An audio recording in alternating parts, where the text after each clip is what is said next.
I told you guys that I was going to be updating you guys on what's been going on, where we've been, what we've been doing, how we've been doing. So I would rather do this like inside of the house, but I really fell asleep and I'm pretty sure she's going to wake up right when we get inside, and I don't want to risk not finishing this vlog because I want to and I'm determined to, so I'm just going to update you guys in the car.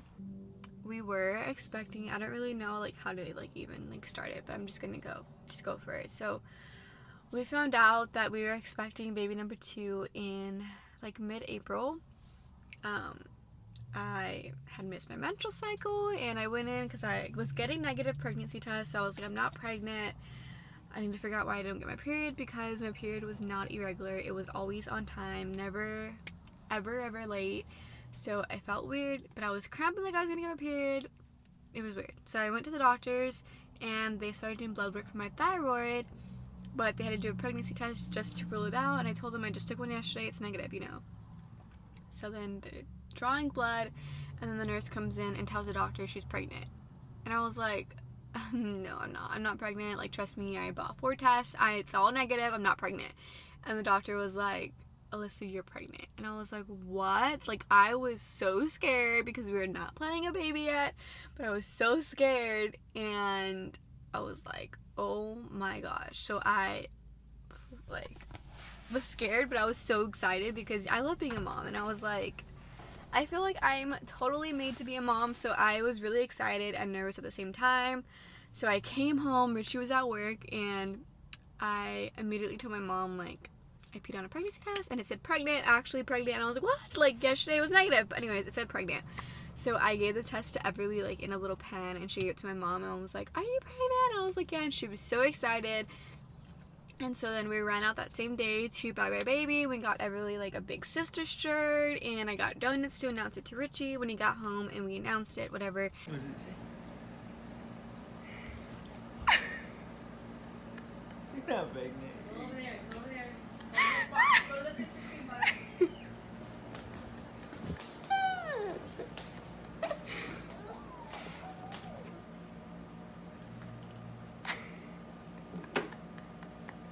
What the heck?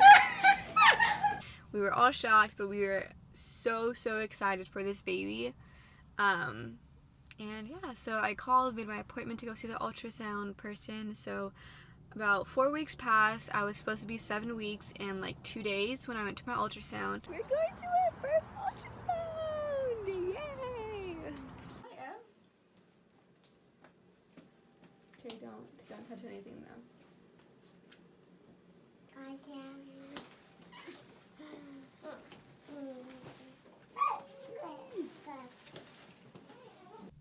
This part gets really complicated. So we leave in the morning, me, Richie, and Everly, to our first ultrasound, where I'm supposed to be 7 weeks and 2 days, based off my menstrual cycle.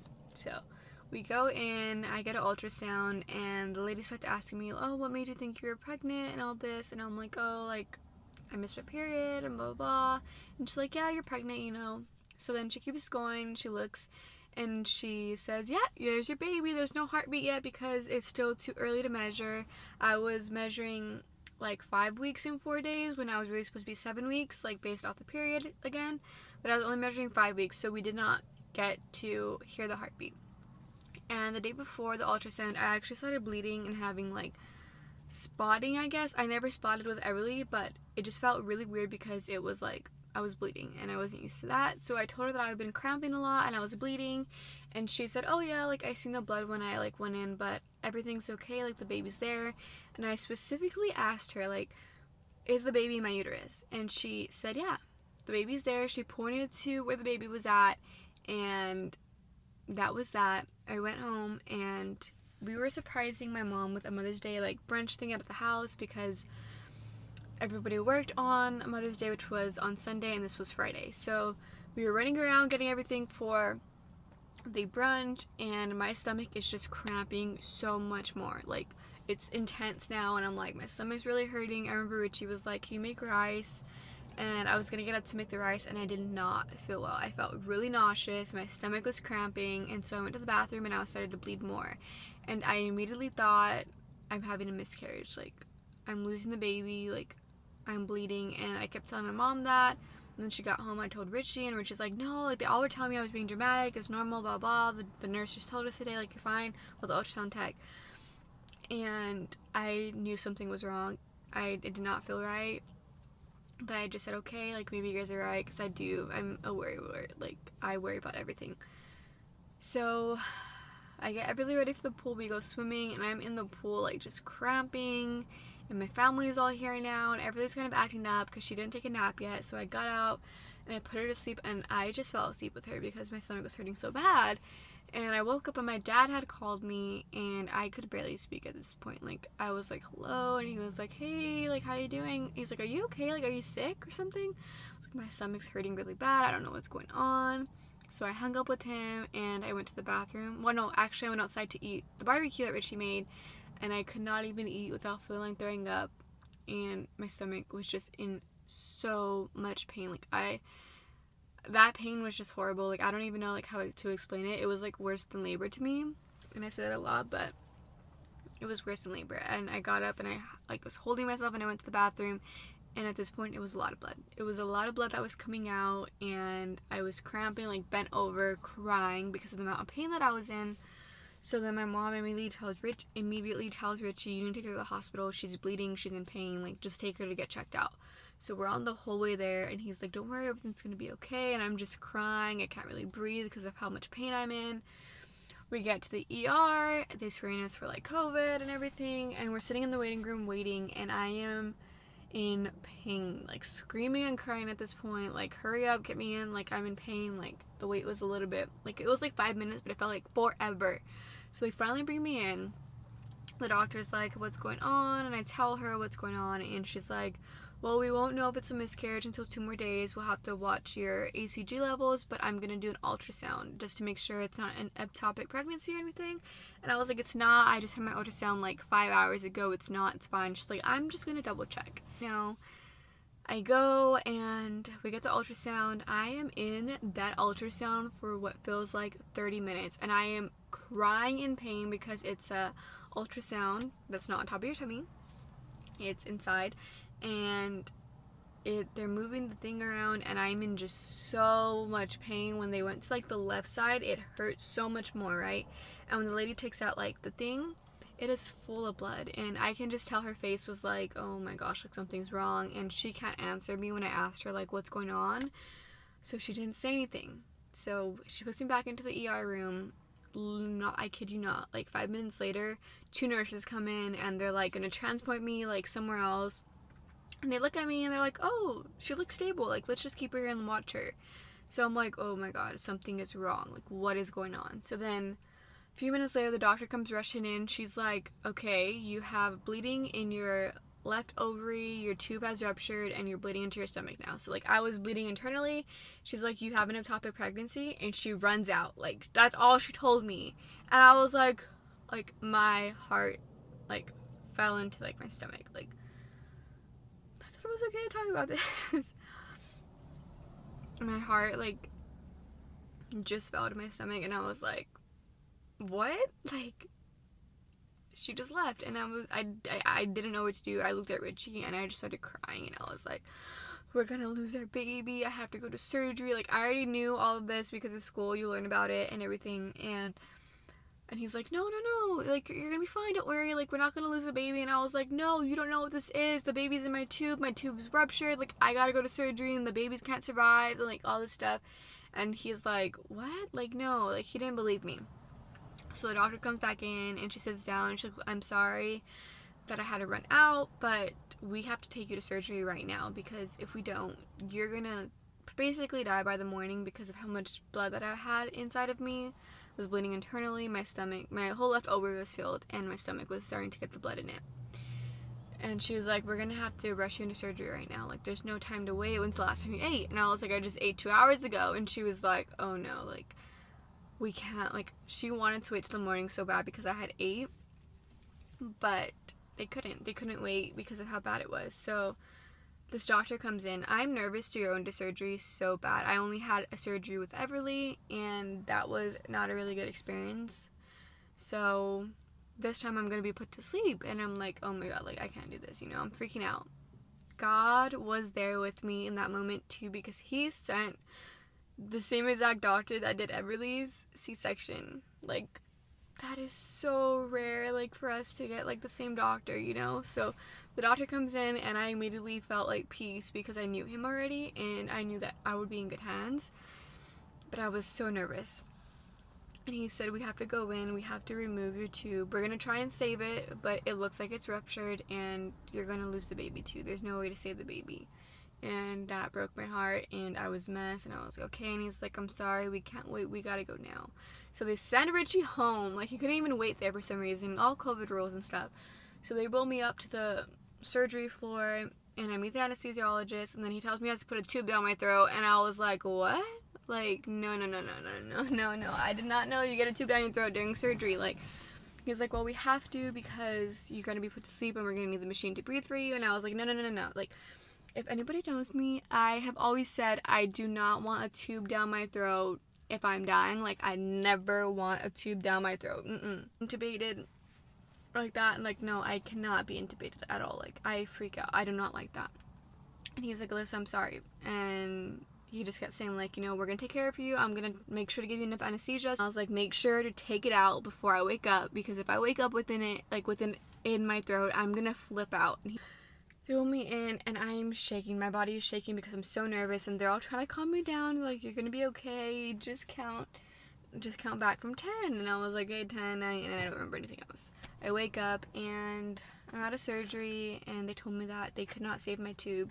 So I'm now left with one tube, and that's kind of just that. The tube ruptured, I lost the baby. My ovary is okay, like, everything else was okay. They checked my other tube to make sure it looked okay, and they said that it looked okay. It didn't look like it got infected from the other one or anything. So everything looked okay with that. And so I just came home, and the next day was Mother's Day, so it was not easy, because we were excited about the baby and kind of celebrate Mother's Day being, you know, mom of two, while knowing that I'm expecting another baby. And it was really hard to be on social media, like, people posting, like, Happy Mother's Day, like, you know, or people announcing that they're pregnant, and it was really, really hard. Like, it was just hard.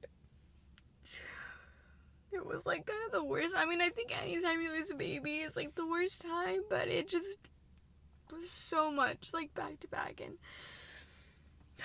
it was just a lot. And oh my god, like, I'm going back to, like, what I felt. I felt like I had failed. Like, what did I do wrong to, like, get this? Like, what did I do? And I just did a lot of research on, like, what causes this, and really there's no, like, thing about, like, what causes it. There's, like, some things, but it's nothing, like, you really do that causes it. It could be, like, some medications you take. It's just, like, it's rare, basically, and it happens. But I really had to lean to God a lot, too, because I felt sad, and they told me that it was going to be really hard to get pregnant again, because I only have one functioning tube, and I only have one tube to ovulate out of, so getting pregnant is going to be a little bit difficult. And I immediately thought, oh my god, I'm never going to have a kid again, like, you know, and all that stuff starts to roll in, like, what if I'm never able to have another baby, like, of my own, like, I could never give Everly a sibling, like, all that stuff was just piling into me. Like, I was just devastated. And then, my friend Jelani I forgot what happened, we started talking, and he was like, are you pregnant or something? I don't know really how it happened, but he told me, like, it was the exact night that I lost the baby, he had a dream of me that I was either pregnant or having a baby. And after we talked about it, he was like, I feel like that was your sign that you're going to be able to have kids again, and, like, to not worry, because God has you. And that is so true. Like, when I start to get worried, or that thought starts to come in, like, going to be able to have, like, another baby, like, you know, all the lies that the devil tells you, I always go back to Jelani's dream and remember that that is a sign from God, and you will be able to have another baby and stuff. So that's kind of, like, what happened. I know that's probably, like, everywhere, but you guys kind of get the gist of it. it was just a lot to go through, and I really thought about even posting that on social media and posting it on YouTube and stuff, because I don't want people to think that I'm sharing my story for pity or for people to feel bad for me and feel sorry for us, because that's not what I'm doing. What I'm doing is sharing my story so that people who have gone through what I've gone through, or who are unfortunately going to end up going through something like this, or losing a baby, or struggling to get pregnant, all this stuff, they hear my story and they grow a little bit of faith. They grow a little bit of hope. Because I know God didn't put me through that, not put me through it, but He didn't allow me to go through that for no reason. My whole life has been a testimony, from the moment of my seizures, like when I fell and hit my head and I was supposed to be bleeding in my brain and all this stuff. Like, God healed me, and every part of my life I feel is going to be a testimony to share. And although I really thought about sharing about this and triple thought it like 100 times, like, I finally made the decision to share it after I feel like I've healed from it. And obviously I'm always going to wish that I knew this baby and knew what the gender was, and that I got to meet this baby face to face. But I know that one day in heaven I will be able to.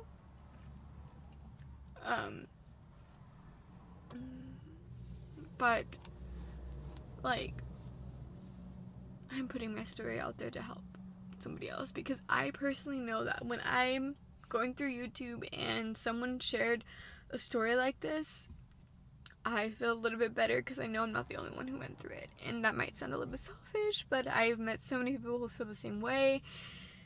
And I just want to really tell people and share my story and let them know, like, there is a light at the end of the tunnel, and we're going to be okay. And we're going to be able to have kids again, as long as we keep positive thoughts and we keep God with us. And God is for us. God is with us. God is for us. He is always going to be with us through the ups and downs in life. And when the doctors tell you you're never going to be able to have kids, you're infertile, you are always going to miscarry, you are not capable of holding a baby, or even when my doctor told me you have a 15% chance of this happening again and you losing your other tube, and then you're not going to be able to have kids again, you know?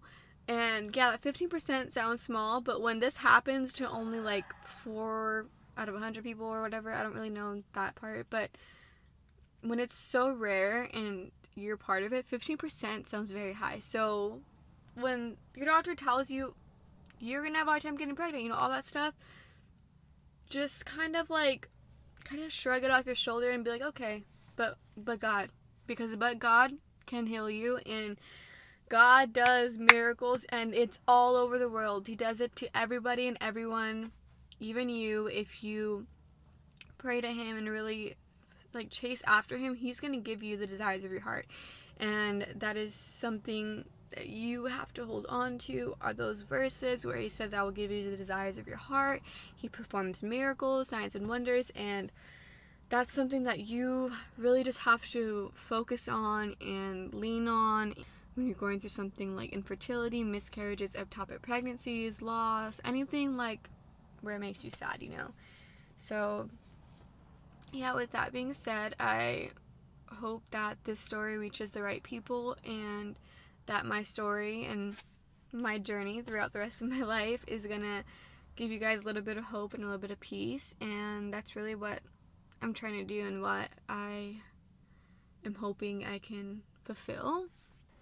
Yeah, so even if this story just reaches just one person, I know that I have fulfilled my calling, and that's really what I'm just trying to do. Like, it's been 4 months, May, June, July, August, September. It's been 4 months since this happened, and it hurts still, but I know I'm healing, and I'm in a way better state than I was 4 months ago, even than I was 2 months ago. I was grieving still in my own way, and it was really hard to continue to be on social media and posting like everything was okay, because nobody knew what I was going through. Nobody knew, especially on Mother's Day, that the night before I just lost my baby, and nobody knew that. And for months it went by before I even announced that we lost a baby, and it was really hard to hide behind a happy, jolly face when inside I was hurting so much. But God was able to heal me enough to keep moving on, and that's what I'm gonna keep doing. And yeah, I know I've talked like so much, but I hope that it inspired you or gave you a little bit of hope in the journey that you're gonna be going on.